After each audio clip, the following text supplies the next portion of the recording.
어제 권칠승 민주당 수석 대변인이 최원혜 전 천안함 함장을 직접 만나서 막말에 대해서 사과를 했습니다. 그런데 최원혜 전 함장이 권 수석 대변인을 만나고 나서 SNS에 글을 쓴 게 있는데 그 글에서는 여전히 화가 풀리지 않았다는 걸 느낄 수 있었습니다. 화면 보겠습니다. 자, 최원혜 전 함장의 SNS 글입니다. 부하들 다 죽인 함장이 무슨 낯짝으로 어이없다 이 발언에 그 당사자를 만났다. 처음 본 순간 몸에 힘이 들어가고 부들부들 한 대 치고 싶었다. 그래서 오늘도 잠을 못 이룰 것 같다. 이렇게 이야기를 했습니다. 자, 노동일 교수님, 한 대 치고 싶었다. 처음 본 순간 몸에 힘이 들어가고 부들부들 한 대 치고 싶었다라는 저런 SNS를 권칠승 수석 대변인을 만나고 난 직후에도 저런 글을 썼습니다. 제대로 화가 안 풀렸다, 분이 안 풀렸다 이렇게 봐야겠죠? 예, 뭐 그렇다고 봐야겠죠. 저는 뭐 권 대변인이 이렇게 최 함장 만나서 사과한 것 뭐 네. 잘했다고 생각합니다. 네. 뭐 조금 늦었지만 처음 유감 표명했을 때부터 이렇게 완전하게 사과했으면 괜찮은데 일단 두루뭉술하게 유감 표명했다가 네. 그러나 어쨌든 뭐 이 최 함장 직접 만나고 또 공식적인 사과겠죠. 그건 잘했다고 생각합니다. 뭐 그런데 이제 최 함장이 그렇게 얘기한 것은 이런 거 아닌가 싶습니다. 권 대변인 개인은 그렇게 공식적으로 사과를 했지만 네. 이게 이제 일회성이 아니라는 거죠. 일회성이 아니고 여러 번 되풀이됐고 앞으로 또 되풀이될 가능성이 있는 그런 일 아닌가 이런 생각이 든다는 생각일 거고요. 네. 이래경 씨가 여전히 조금 과했다고는 하지만 천안함 폭침은 원인 불명이다. 이런 입장을 유지하고 있지 않습니까? 네. 이런 생각들이 민주당 내외부에 있는 일부라 하더라도 뭐 그런 인식이 계속 있지 않느냐. 이런 데 대한 어떤 경고성 메시지랄까 이런 거라고 생각하고요. 네. 결국은 이것이 이제 그 북한을 옹호하기 위해서 북한은 잘못이 없다. 이런 걸 강변하기 위한 뭐 그런 인식의 소산 아니냐. 뭐 그런 얘기를 하는 것 같습니다. 알겠습니다. 실제로 그런 것 같습니다. 권칠승 수석 대변인이 직접 지금 최 전 함장을 만나서 사과를 했고 그 사과를 최 전 함장이 받긴 했습니다만 그보다 중요한 것은 이재명 대표의 진정성 있는 사과가 아닐까 싶습니다. 함장과 생존 장병 그리고 유족들도 강하게 그것을 요구하고 있었습니다. 화면 보겠습니다. 천안함 함장, 생존 장병 그리고 유족들의 요구 사항입니다. 천안함 피격 사건에 대해서 더불어민주당의 공식 입장을 표명해달라. 그리고 당대표 면담 요청하고 있고요. 진정성 있는 사과를 요구하고 있습니다. 그리고 민주당 인사들의 천안함에 대한 잘못된 주장과 발언을 이제 더 이상 하지 않았으면 좋겠다. 13년 동안 이어진 그러한 주장을 이제는 하지 않았으면 좋겠다라는 목소리를 내고 있습니다. 그리고 민주당원과 지지자들의 악의적인 댓글도 좀 중지시켜달라고 민주당과 이재명 당대표에게 요구하고 있습니다. 천안함 피격 사건의 올바른 인식을 위한 당 교육 기회도 마련해 달라라고 요구를 하고 있습니다. 당대표와 면담, 당 차원의 사과 등 위 요구 사항 5가지에 대한 조치가 없으면 사과 수용 불가다라고 함장과 생존 장병 그리고 유족들이 요구를 하고 있습니다. 자, 한민수 대변인님, 민주당도 사실 가만히 있을 수는 없는 상황이 돼버렸습니다.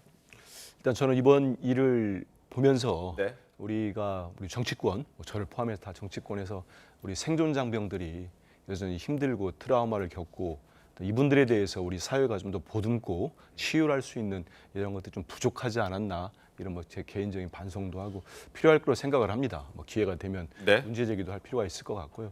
이번에 이제 이 문제가 불거진 게 이래경 이제 그 이사장의 이제 그 SNS 글 때문에 그랬죠.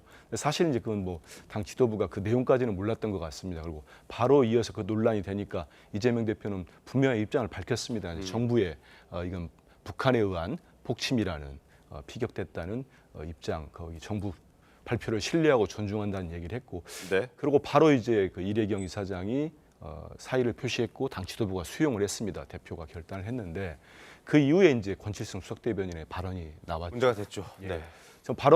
권칠승 수석 대변인도 물론 사과를 바로 했습니다만 저도 부적절하다고 생각을 합니다. 그런 발언은 물론 뭐 공식 브리핑도 아니고 백불 자리도 아니지만 그럼에도 불구하고 그런 얘기를 했다는 거는 적절하지 않았던 거고 사과를 했고 거기에 대해서 이제 또 어제는 함장님을 직접 만나서 사과를 드렸는데 이제 여전히 분이 풀리지 않았는지 당 직접 대표 사과를 받고 예. 싶어 하잖아요. 때리겠다고 말씀까지 이렇게 글에 써놓으셨던데 그래서 이제 일단 사과를 했고 이런 주장하셨으니까 여기에 대해서는 또 뭐 당에서 논의를 하는 뭐 자리가 있을 수도 있다고 봅니다. 근데 네. 그 발언에 문제가 됐던 분이 사의를 표명했고 지도부가 수용했고 당 대표는 천안함 유족들이나 함장님이나 생각하는 그런 거 오해는 전혀 아니다. 입장이 분명하다. 더군다나 이제 권칠승 수석께서도 일부에서는 뭐 생각이 이상한 거 아니냐 이런 또 비판이 있었지 않습니까? 근데 분명하게 얘기를 했어요. 본인이 장관 청문회 때도 그랬고 이번에 따로 또 다시 입장을 내면서 천안함 이 사건은 북한에 의한 소행이다. 이걸 명확히 밝혔기 때문에 그런 입장들도 함장님도 조금 더 헤아리고 좀 받아줬으면 좋겠습니다. 알겠습니다. 지난 6일에 현충일 기념식장에서 지금 이재명 대표를 만나서 항의하는 모습 잠깐 보겠습니다. 일단 5일에 그 문제의 발언이 있었고 6일에 최원일 전 함장이 이재명 대표를 찾아갔는데 그때 아무런 답 없이 고개만 끄덕였던 이재명 대표의 모습 보겠습니다.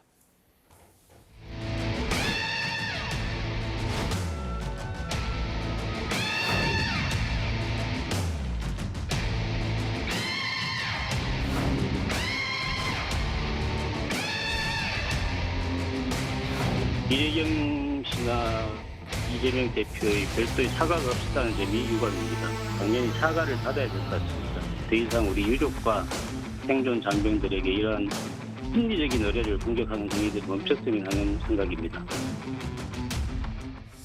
윤희석 대변인님, 일단 한민수 대변인의 입장을 먼저 저희가 좀 들어봤는데 일단 이재명 대표가 직접 사과를 할 계획은 아직 없는 것 같아요.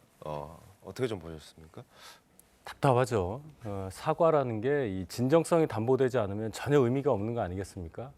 물론 권칠승 수석 대변인이 이 최원일 함장을 개인적으로 만나서 뭐라고 얘기하는지는 모르지만 뭐 사과 의사를 표시했다고는 하는데 중요한 거는 이제 당 대표 이재명 대표가 어떤 의사를 표시하느냐가 중요한 거 아니겠습니까? 지금도 보면은 현충일 추념식에서 이재명 대표는 최원일 함장의 얘기에 그냥 고개만 끄덕였다는 거 외에는 알려진 게 없잖아요. 네. 무슨 얘기를 했는지도 모르겠고 저런 상황에서 뭔가 얘기를 하는 것이 이재명 대표 입장에서도 훨씬 더 유리했을 겁니다.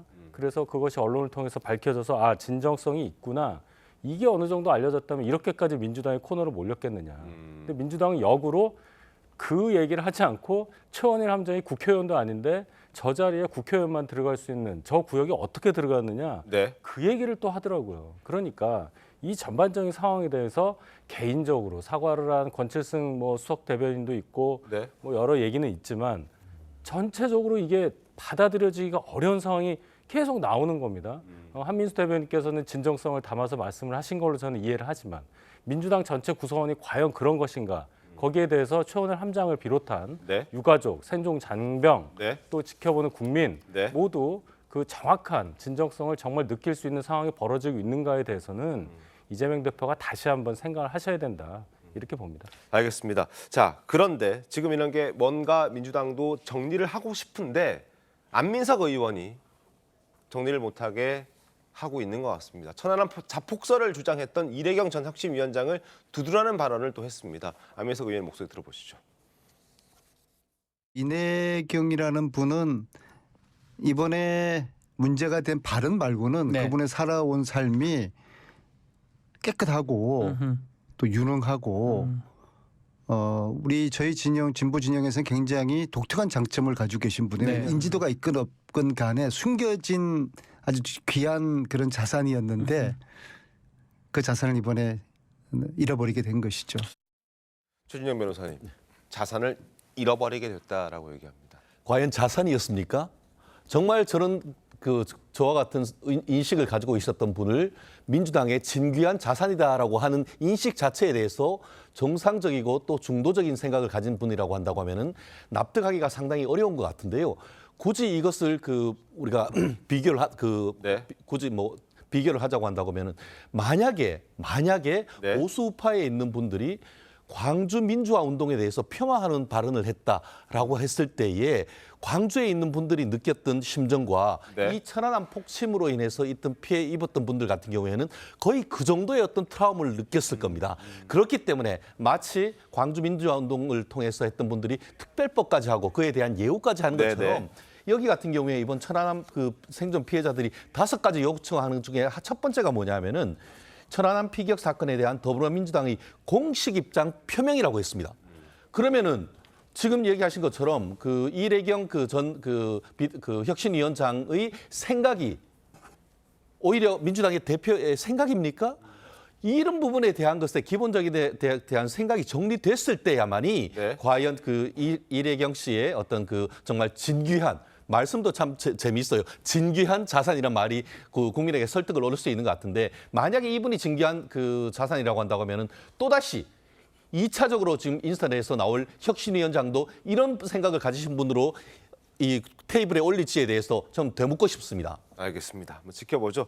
이재명 대표도 지금 또 다른 혁신위원장을 물색하고 있을 텐데 한번 지켜보겠고 그리고 그 전에 혁신위원장 인선 실패를 두고도 당 내에서도 말들이 상당히 많은데 자 박찬종 변호사가 오랜만에 입을 열었습니다.